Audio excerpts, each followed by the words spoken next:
Hello everyone, my name is Riddhi. तो यहाँ पर क्वेश्चन है, how is liberty a precondition for equality? Explicate the relationship between equality and liberty. तो सबसे पहले हम क्वेश्चन का डिमांड समझेंगे। ये क्वेश्चन का डायरेक्टिव है एक्सप्लिकेट। तो एक्सप्लिकेट डायरेक्टिव है तो मतलब कि आपको क्लियरली एक्सप्लेन करना पड़ेगा और दो आइडियाज को लॉजिकली कनेक्ट भी करना पड़ेगा। कौन से दो आइडियाज की बात हो रही है यहाँ पर? पहला आइडिया है लिबर्टी, दूसरा है इक्वालिटी। पहले सेट ऑफ क्वेश्चन अगर हम ब्रेक करके देखें तो यहां से यहां तक भी लिबर्टी इक्वालिटी की बात हो रही है, यहां पर भी लिबर्टी इक्वालिटी के रिलेशनशिप की बात हो रही है। ओके, तो यहाँ पहला पार्ट जो पूछ रहा है कि लिबर्टी सबसे पहले कैसे आ गया, कि वो एक फाउंडेशन कैसे है इक्वालिटी के लिए, प्री कंडीशन मतलब फाउंडेशन कैसे हो गया वो इक्वालिटी के लिए। और जो दूसरा पार्ट है, ये है दूसरा पार्ट, वो क्या पूछ रहा है कि इन दोनों के बीच का रिलेशनशिप क्या है, कि क्या ये हार्मनी में है या इन दोनों के बीच में कोई कंफ्लिक्ट है, कोई टेंशन चल रही है, दोनों के बीच का रिलेशनशिप कैसा है। ठीक है, प्यार भरा रिलेशनशिप है या फिर टकरार भरा रिलेशनशिप है, उस टाइप से आप इसको समझो। तो अब इस क्वेश्चन को अप्रोच कैसे करना है, चाहे आपको ये पूरी की पूरी थ्योरी ना भी पता हो तो भी। सबसे पहले आपको दोनों टर्म्स को बहुत ही सिंपल तरीके से डिफाइन कर देना है। लिबर्टी क्या होता है और इक्वालिटी क्या होता है। लिबर्टी होता है कि आपके पास सर्टेन फ्रीडम है सोचने की, कुछ बोलने की, मूव करने की, चूज करने की, ये सारी चीजें आपके पास फ्रीडम के चलते आ गई हैं। दूसरा है इक्वालिटी। इक्वालिटी का मतलब होता है जहां पर डिस्क्रिमिनेशन ना हो या फिर जहां पर ओवरऑल फेयरनेस हो, सभी लोगों के लिए, फेयरनेस फॉर ऑल। तो अब आपको पूछना है कि क्या एक पर्सन एक सोसाइटी में इक्वल हो सकता है अगर उसे हम कुछ भी एक्ट करने की या बोलने की फ्रीडम ना दे। तो इस चीज को आपको अगर आप डेली लाइफ एग्जांपल्स के साथ थोड़ा सा कनेक्ट करके चलोगे तो आपको बेटर समझ में आएगा, बेटर पॉइंटर्स भी ऑटोमेटिकली आपके पास आएंगे इन चीजों को एक्सप्लेन करने के लिए, अगर आपको एब्सोल्युटली कोई आइडिया नहीं है इन दोनों थ्योरीज के बारे में या क्वेश्चन के बारे में भी। बहुत सिंपल तरीके से इसको लेना है, कीवर्ड्स उठाने हैं, उनको एक्सप्लेन कर देना है, उनको डिफाइन कर देना है सिंपल तरीके से, कि जो आपको समझ में आता है कि लिबर्टी का क्या मतलब होगा, इक्वालिटी। यहाँ पर मैंने भी यही किया। इसको थोड़ा सा आप एग्जाम्पल के तौर पे लो, जैसे कि एजुकेशन एक्सेस ले लो, ठीक है, वुमेन फ्रीडम ले लो, वोटिंग राइट्स है। तो आपको देखना है कि क्या लिबर्टी और इक्वालिटी एक दूसरे को सपोर्ट करते हैं या फिर एक दूसरे के साथ कंफ्लिक्ट में है। सबसे पहले अगर हम बात करें liberty as a precondition for equality, तो यहाँ पर लिबर्टी क्या है? पावर टू चूज, एक्सप्रेस, है ना, चूज, एक्सप्रेस, एक्ट, ये तीन चीजें हम लेते हैं। तो लिबर्टी ना हो तो लोग अपने राइट्स, अपने अधिकारों को क्लेम नहीं कर सकते हैं, इनजस्टिस के खिलाफ कुछ बोल नहीं सकते, उनके साथ मान लो कुछ गलत हो रहा है, अब आप बोल ही नहीं पाओगे अगर आपके पास लिबर्टी ही नहीं है तो, और अपनी कंडीशन भी इंप्रूव नहीं कर पाओगे आप। तो लिबर्टी के बिना तो दिक्कत। बट अब यहाँ पर इक्वालिटी क्या हो गई? इक्वालिटी तो मीनिंगलेस हो गई ना, अगर लोग अपनी चीज को फ्रीली परस्यू कर ही नहीं सकते हैं तो उस जगह पर इक्वालिटी का क्या काम? तो यहाँ पर तो ये समझ में आ रहा है कि लिबर्टी और इक्वालिटी तो इन सिंक चल रहे हैं इस पहले पॉइंट के हिसाब से, कि लिबर्टी प्री कंडीशन तो देखो है सोसाइटी के लिए। अब यहाँ पर फ्रीडम फ्रॉम ऑपरेशन है, फाउंडेशनल प्रिंसिपल्स, ये आप अपने आप पढ़ के लिख सकते हो, बट मैंने आपको एक्सप्लेन कर दिया, ये लिखा हुआ है। एग्जाम्पल के तौर पे आप समझो कि एक दलित स्टूडेंट है, उसके पास राइट टू एजुकेशन तो है, तो मतलब इक्वालिटी तो दे दी गई है। बट अगर वो कास्ट डिस्क्रिमिनेशन से फ्री ही नहीं है, उसके पास कोई लिबर्टी ही नहीं है, तो रियल लाइफ में तो इक्वालिटी वर्क ही नहीं कर रही ना उसके हिसाब से। तो दोनों के बीच का अब रिलेशनशिप कैसा हो गया, यहाँ पर आप अलग अलग एस्पेक्ट लेके चलोगे। सबसे पहला डिफाइन करोगे, दोनों की डेफिनेशन आप अलग अलग दोगे। Liberty as a prerequisite for equality, इसको आप थोड़ा सा एक्सप्लेन करोगे कि इंडिविजुअल लिबर्टी क्या अलाउ करती है लोगों को कि अपने इंटरेस्ट वगैरह कैसे परस्यू कर सकते हैं, और इक्वालिटी क्या रिक्वायर करती है कि सबके पास फ्रीडम है to access opportunities and resources. Then equality as a limitation on liberty, balancing liberty equality, ये सारी चीजें, liberty enhancing equality, ये आप एक्सप्लेन करोगे। ऑल इन ऑल आप थोड़ा सा, अगर मैं आपको इन शॉर्ट इस पूरी टेबल के बारे में बताऊं तो लिबर्टी क्या करता है? लोगों की हेल्प करता है कि लोग इक्वालिटी डिमांड कर पाए।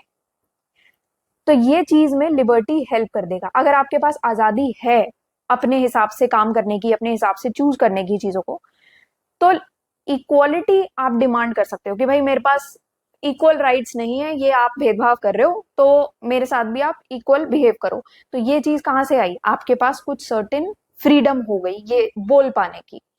दूसरा, अगर हम इक्वालिटी की बात करें तो इक्वालिटी इंश्योर करता है कि सब लोगों के पास लिबर्टी हो, सब लोगों को लिबर्टी मिले, everyone gets liberty, not just rich और powerful but poor also.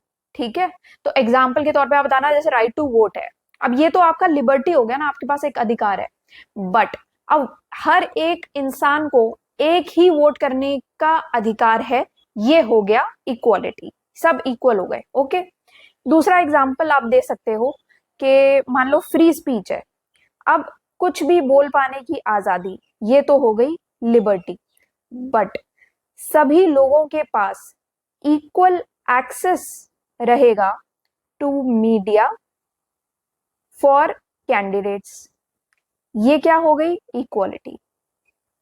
Okay, तो ये दोनों चीजें क्या, अब लिबर्टी इक्वालिटी में आपको आई होप समझ में आ गया होगा डिफरेंस। तो टू मच लिबर्टी क्या होता है कि अब ये तो हो गया ना हार्मनी में चल रही है, अगर मैं आपको बोलूं कि टकरार कहां पर चल रही है, टेंशन कहां पर होगी, अगर मान लो बहुत ज्यादा लिबर्टी दे दी गई है, स्पेशली इकोनॉमिक फ्रीडम अगर बहुत ज्यादा दे दी गई है, तो वहां पर इनइक्वालिटी होने के चांसेस ज्यादा है, जैसे कि रिच लोग पार्टीज को डोनेशंस भी देते हैं, है ना, तो ज्यादा पॉलिटिकल वॉइस उनका रहेगा बाकियों के comparatively as compare to the poor. ठीक है, क्या हमने आपको अभी पैसा दिया, आप जीत जाओगे तो हमारे लिए कुछ फेवर करोगे, तो वो चीजें अभी रिच वर्सेस पुअर वाला वहां पर टेंशन क्रिएट हो गया लिबर्टी वर्सेस इक्वालिटी में।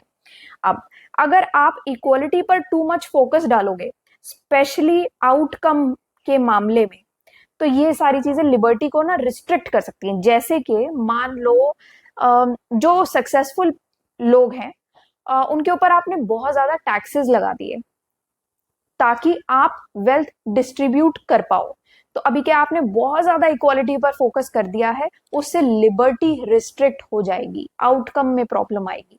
यहां पर ये सारी चीजें हो गई। अगर मैं आपको थोड़ा सा एग्जाम्पल के तौर पे यहां पर समझाऊं,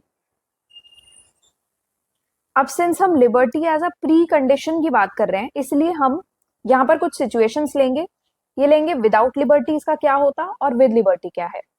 अब पहली सिचुएशन हम ले लेते हैं कि एक गरीब लड़की है, पुअर गर्ल, उसके स्कूल एडमिशन का एक एग्जाम्पल लेते हैं।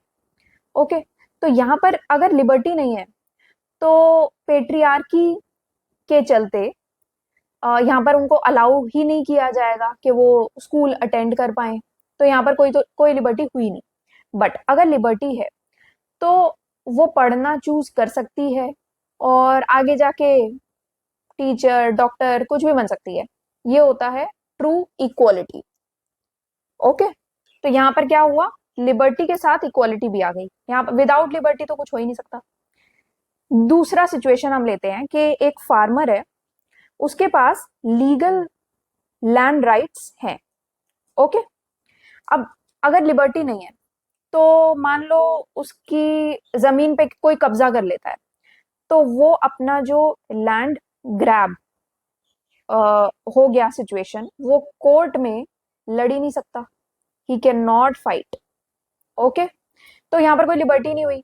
जबकि अगर उसके पास लिबर्टी है तो उसको फ्री लीगल एड मिलेगा, जिससे जो उसको एम्पावर करेगा कि वो अपनी इक्वालिटी को क्लेम कर सकता है, अपनी इक्वालिटी असर्ट कर सकता है। तीसरी सिचुएशन हम लेते हैं कि सभी के पास वोटिंग पावर है। ओके, फॉर्मल इक्वालिटी हो गई है। अब यहाँ पर अगर लिबर्टी नहीं है तो रिच कैंडिडेट्स पूरा वोट सिस्टम इन्फ्लुएंस कर ले जाएंगे, तो रिच कैंडिडेट्स डोमिनेट कर लेंगे, कोई लिबर्टी है ही नहीं। बट अगर लिबर्टी है तो इलेक्टोरल रिफॉर्म्स इक्वल वॉइस देंगे सभी लोगों को, तो लिबर्टी भी हो गई और इक्वालिटी भी हो गई। तो ये डिफरेंस आपका आएगा, अलग अलग आप सिचुएशन यहाँ पर लेके दे सकते हो। और ये विदाउट लिबर्टी क्या होगा, विद लिबर्टी, मैंने आपको एग्जाम्पल के तौर पे समझा दिया। बट फिर भी अगर आपको बिल्कुल ही ना समझ में आए तो एक सिंपल लाइन से आप स्टार्ट कर सकते हो कि लिबर्टी इक्वालिटी डेमोक्रेसी के ही दो पिलर्स हैं, क्योंकि हम अभी इंडियन डेमोक्रेसी में भी लिबर्टी इक्वालिटी की बात करते हैं, तो डेमोक्रेसी के दो पिलर्स हो गए। कीवर्ड्स आप सोचो कि अगर मैंने कहाँ से उठा लिया या मैं कहाँ से सोच रही हूँ, तो अगर बेसिक सिंपल तरीका है कीवर्ड्स पकड़ने का, एक सबसे पहले आप कीवर्ड्स देखो जो क्वेश्चन में पूछे गए हैं, दूसरा ये देखो कि सिलेबस याद करने की कोशिश करो कि जैसे हम अभी ये आपका सेक्शन ए डिस्कस कर रहे हैं पेपर 1 का, तो सेक्शन ए पेपर 1 में जितनी भी यूनिट्स हैं उसमें कीवर्ड्स देखो, मेन सिलेबस देखना, सोचने की कोशिश करना कि सिलेबस की कौन सी यूनिट के कौन से कीवर्ड के साथ आपका ये मेन हेडिंग मैच कर सकती है, जो मेन कीवर्ड्स क्वेश्चन में पूछे वो मैच, लिबर्टी इक्वालिटी डेमोक्रेसी से एब्सोल्युटली मैच कर जाएगी। तो लिबर्टी इक्वालिटी डेमोक्रेसी के दो पिलर्स हो गए, एक फ्रीडम इंश्योर करता है, दूसरा फेयरनेस लेके आता है। बट लिबर्टी सबसे पहले जरूर आएगी ताकि इक्वालिटी मीनिंगफुल तो हो। अगर लिबर्टी ही नहीं है तो इक्वालिटी का अचार डालोगे क्या? तो यहाँ पर आप कुछ एग्जाम्पल्स यूज करके ये भी बताओ कि कैसे दोनों को बैलेंस करने की नीड भी है और दोनों किस तरीके से बैलेंस करते हैं एक दूसरे को। यहाँ पर आप कुछ इंडियन कंटेक्स्ट के एग्जाम्पल्स भी दे सकते हो, जैसे कि कॉन्स्टिट्यूशन में कौन कौन सी चीजें दी गई हैं, फंडामेंटल राइट्स दिए गए हैं, है ना, वो चीजें क्या हो गई, आपकी लिबर्टी हो गई कि आपको बेसिक अधिकार दे दिए गए हैं। और डायरेक्टिव प्रिंसिपल्स भी दिए गए हैं जो कि हो गई इक्वालिटी। ठीक है, तो कुछ पॉलिसीज आप यहाँ पर मेंशन कर सकते हो, जैसे कि राइट टू एजुकेशन आप मेंशन कर देना, फ्री लीगल एड आप मेंशन करना, रिजर्वेशन मेंशन करना, ताकि रिजर्वेशन का एम क्या है, ताकि लिबर्टी इक्वालिटी दोनों को बैलेंस किया जा सके। ऑल इन ऑल इसको फाइनली आप कंक्लूड करना कि लिबर्टी सिर्फ एक वैल्यू नहीं है बट इक्वालिटी पाने का एक टूल भी है। इंडिया जैसे सोसाइटी में जहां पर सोशल एंड इकोनॉमिक इनइक्वालिटीज अभी भी हैं, यहाँ पर अगर आप डिसएडवांटेज ग्रुप्स के लिए अगर आप लिबर्टी को प्रमोट कर देते हो तो आप ट्रू इक्वालिटी अचीव कर सकते हो। ठीक है, तो एक डेमोक्रेसी में क्या होना चाहिए, दोनों चीजों को केयरफुली बैलेंस करना चाहिए ताकि एक जस्ट एंड इक्विटेबल सोसाइटी हर एक इंडिविजुअल के लिए बन पाए। This is our website synopsisias.com। यहाँ पर आप ऑप्शनल्स में जाओगे या फिर PYQs में भी जा सकते हो। तो यहाँ पर आपको PYQ का कोर्स दिख जाएगा। ये particular lecture PSIR optional PYQ course का पार्ट है, जिसमें 45 साल के PYQs हम लोग डिस्कस करते हैं। तो इसमें अप्रोच बताई जाती है कैसे आपको क्वेश्चन सॉल्व करना है अगर आपको क्वेश्चन बिल्कुल नहीं आता है। इसी तरीके के लेक्चर्स आपको यहाँ पर मिलते हैं।